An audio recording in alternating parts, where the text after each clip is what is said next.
Hello there, and happy National Healthcare Decisions Day. I'm Dr. Kaishauna Guidry, and I'm your host of Morning Dove Medical Presents Dr. G at the Heart of Healthcare. So today is National Healthcare Decisions Day. It is the day after tax day. I hope everyone got their taxes done. But this day was created by Nathan Kotkamp. He was actually a guest on the podcast last year. So I recommend you go back and look at that episode and learn from the interdisciplinary panel that we had. So we're here with our third season, and let's see, first season, I started off small. It was just you and me talking about what National Healthcare Decisions Day is, a day when folks are encouraged to do their advance directive. Then the second year, we kind of kicked it up a notch and had a wonderful panel and a collaboration with the Heart of Hospice. And there's a lot of valuable information there. So I'll put a link to both of those in the show notes for today. But let's revisit what National Healthcare Decisions Day is. And it's that hashtag NHDD and the year. So it's an annual initiative celebrated on April 16th to encourage and empower people to begin or continue conversations about their wishes for care through the end of life. I know you don't want to talk about it, but we need to talk about it. So stay tuned.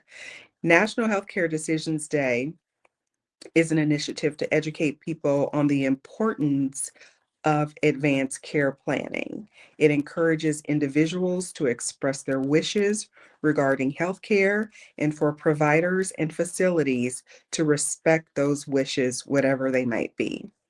So you can learn more about the history in the previous podcast. So I don't want to spend too much time there because I really want to get to what we're going to talk about today. But first, I want to mention that I am dedicating this season 3 to someone very special. If you follow me on social media, you may have seen that I posted a missing senior post when the Eaton fires occurred earlier this year in Southern California. There were some fires and it was very tragic. You know, we're very accustomed to wildfires, but this particular time, the winds kind of made them worse than normal and a lot of lives were taken. So I have a friend and her grandmother, Dalyce, Curry was one of the folks that lost their lives in the fire, and she was 95 years old. And to me, it highlights the importance of some of the things we're going to talk about today. And so we'll get to that in a minute, but I just want to dedicate this season to her memory. They call her Momma D. And I'll also put a link in the show notes to an article where you can learn about her because she's actually was a Hollywood actress and was in a lot of things that you would know about, like the movie Moses and the Blues Brothers and things of that nature, but I'll let you look into that.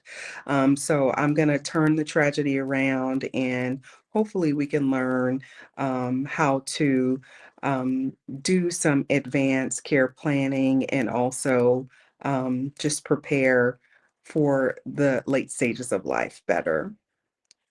So let's move on to the next thing. As you all know, I'm a mobile concierge physician. My website is right here.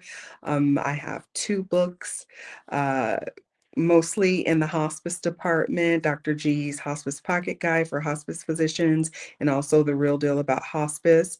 I know you may not want to talk about those, but those are books that will help with the end of life, but I want to help folks before they get there. And so that's why the title today is Navigating the Late Stages of Life with a Healthcare Roadmap. And I'm going to tell you what a healthcare roadmap is soon. So the late stages of life, first, I want to define it's when folks start slowing down. Maybe they need to get some caregiving. Maybe they need to downsize and move into a cute little assisted living or independent living, or maybe they move closer to their adult children if they have them. Whatever it is, it's when independence and autonomy of seniors typically starts to kind of shift. And so that's what I define as the late stages of life. Now, why did I define the late stages of life? As you all know, I'm a hospice physician, and I've seen so many stories of people crashing into hospice. That's a term that is not fun to say, but it's always after some sort of crisis, a fall, few months, in a rehab, not progressing, some some other type of thing, a new diagnosis, and then things change drastically. So, the information that we are providing on this podcast is to help people prepare because we know that people don't like to talk about it until they have to. But it's National Healthcare Decisions Day, and we are encouraging everyone to have these conversations and be conversations champions. But you can't have the conversation if you don't know what's going on. So, I'm here to educate and empower so that you know what's going on. So, the healthcare roadmap, let's just start talking about it. Um, so, you have to understand the destination of your health or of your parents' health. Um, you have to know the diagnosis that's driving you to your final destination. And you need to exercise your right to live and die in bliss. That's something that I'm saying this season. So, the components of a healthcare roadmap, again, this is something that you can reach out to me later if you want help with it, but I'm here to help you work on your own. It's basically knowing the diagnoses that are attached to your medical record, matching them with the medications you're taking. It's understanding your functional, your nutritional, and your cognitive status. Perhaps you're living independently, your adult children live someplace else, but maybe you've been diagnosed with mild cognitive impairment. Well, there's a small percentage of folks that develop into dementia, and so you want to let everyone know so that you can again exercise your wishes in your advance directive. So, next, I want to talk to adult children. Not everyone has children, and you don't have to, but I want to talk to you about your parents, so or family caregivers. You may not know the things that are going on with their health, and it makes sense. You wouldn't know because they've been living independently, going to the doctor on their own, since you went off to college or whatever you did with your life, went off to the military, your parents, your grandparents have been taking care of themselves. But what I would like a call to action for is to plan some things in advance. I know we have all probably heard of some recent heartbreaking news also about Gene Hackman and his wife. I have an article that I'll also include in the show notes. Apparently, he was suffering from Alzheimer's, and his wife was his caregiver, and she unfortunately became ill, and they both passed away. And, interesting in the article, it talks about the adult children. There's some kind of limbo about the estate and things of that nature. So, again, that's another reason to be very specific because sometimes tragic things happen. Caregivers sometimes pass away before the person they're taking care of, and then what happens? So, we really want to be specific and plan ahead before we are in a crisis. So let's move on. So I have a few tips here, and this is what I'm calling to age and die in bliss. And I really want to get some feedback from you all to see what you think about some of these topics, because I'm hoping that, we can shift things and that we can normalize planning ahead, advanced care planning. So let's go down the list. to age and die in bliss. Number one, stop crashing into hospice care. Now, I wrote the book with my co-author, Sharon Harris, The Real Deal About Hospice, to help everyone understand when it's time to seek that level of health care. But we want folks to plan ahead so that you have time to choose the best hospice agency, like we learned from Nurse Gerard, right? We want to have time to do all these things. So the healthcare roadmap is one thing that can give us a big picture of what's ahead, but it can also help us not crash into hospice. Next, get a healthcare roadmap. That's why we're here today. And I'll have a ditto for that on my website. You can go download it. So, what is the healthcare roadmap? It's those components that I just described, the diagnoses, the medications, your functional, nutritional, and cognitive status. But guess what? It's a reverse engineered CTI. What's a CTI? It's a certification of terminal illness.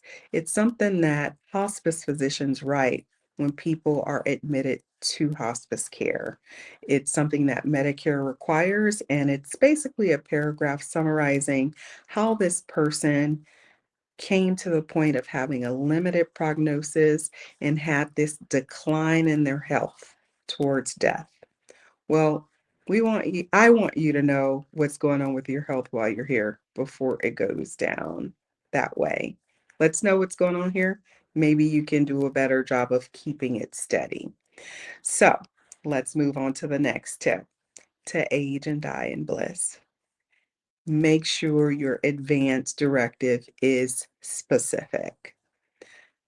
In the past year, since the last National Healthcare Decisions Day, I've seen a lot of cases of seniors who have a trust in place, they have an advance directive, but it has verbiage for when you lack capacity.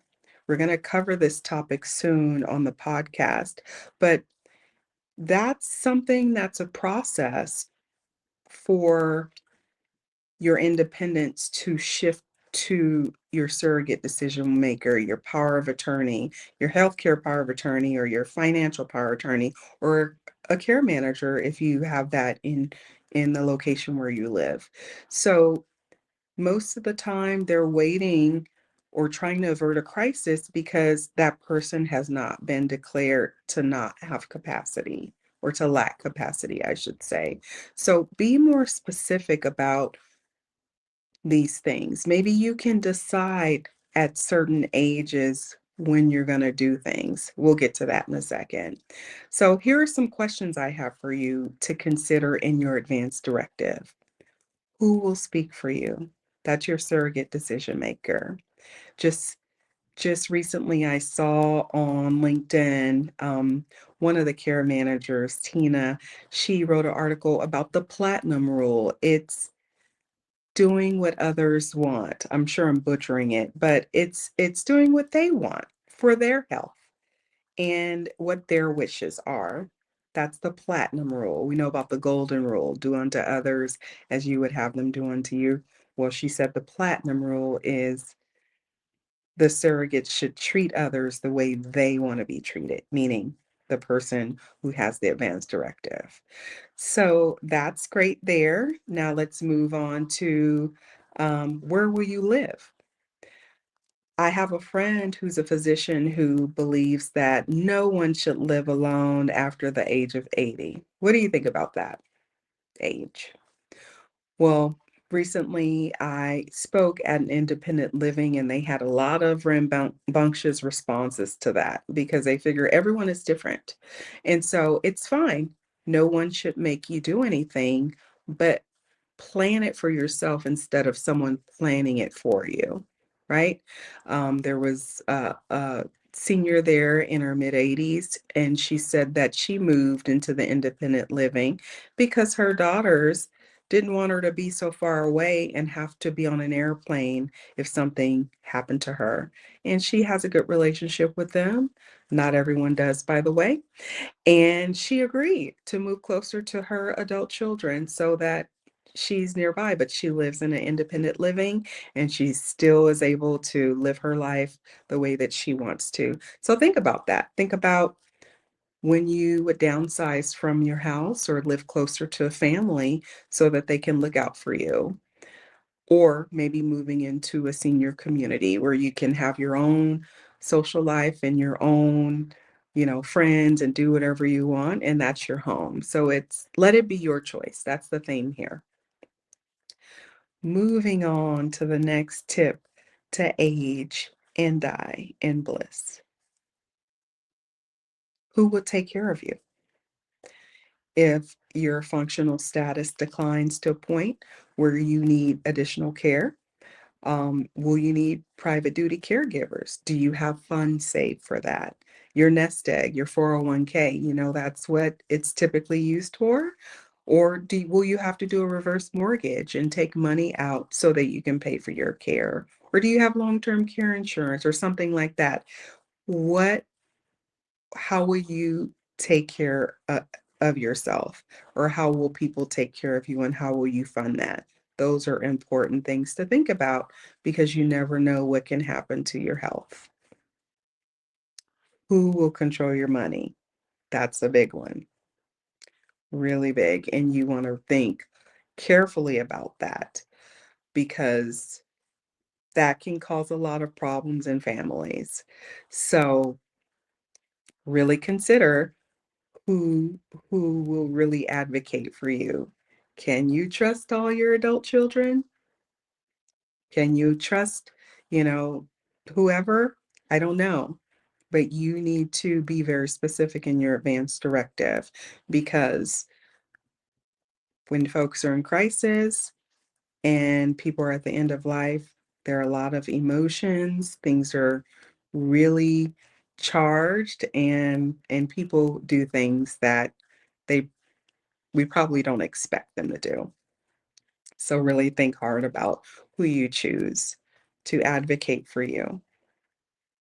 Will you be in a situation where, people are suing each other and you're just kind of deteriorating?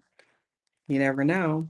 So be specific in your advance directive so you can have the care that you want at the end of your life or during the late stages of life. Simplify your home and your belongings. How about your heirlooms? I know of a recent case where someone died suddenly, and, now their adult children are, up in arms about a lot of the heirlooms, something that they thought they should have, but these things weren't written down. These things weren't in the advance directive. So if that's important to you, then you be specific in your advance directive. Couple two things that we need to talk about. Plan when you will retire from driving. How does that sit with you? How about you plan a certain age where you're not going to drive and you're gonna maybe be chauffeured or maybe take some other type of transportation instead of the things that we see where a doctor has to report you to the DMV or there's some type of accident that happens and then the license is gone and we're not driving. How about we plan to retire from driving and be in control of that? I want to challenge you to consider that. Consider that age. Just because you can drive does not mean you should drive.